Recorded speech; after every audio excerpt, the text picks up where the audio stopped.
እንዴ ዝም አለኝ እኮ ምን ሆኖ ነው? ቆይ ልመለስ እስቲ ቆይ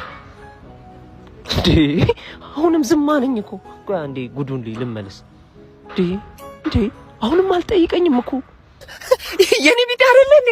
አዎ ቦንስ አሁን ታዲያ ለምንድን ነው የማትጠይቀኝ? ለምንድን ነው ዝም የምትለኝ? ስለ እግዚአብሔር ስለ ማርያም ለምንድን ነው የማትለኝ? ቅድማውን ያለፈችዋለች ሳይቃታላ አይደለም አትበለኝ። ስለኔ የምታውቀው ነገር አለ ወይ? ቅድም ጠይቃ ለምንድን ነው መርጠም ለምነው አርፈ ስራ መስራት ነው አይደለ እንዴ?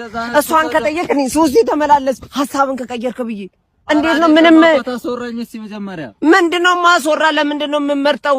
እኔን ለምን አልጠይቀኝ? ስለ ቤተሰብ የምታውቀው ነገር የተከበረ ቤት ቀብራራ ቤተሰብ ኤቢ ቀብራራው ነው የሚባለው። ገንዘብ እንደዚህ በትኜ ነው እኮ ሰው ነኝ። ገብቷል? እንኳን ለአንተ ለማንም አላንስ። እሺ ስለ እግዚአብሔር የሆነ ነገር ስጠኝ። ኧረ እግዚአብሔር ይስጥልኝ። እኔ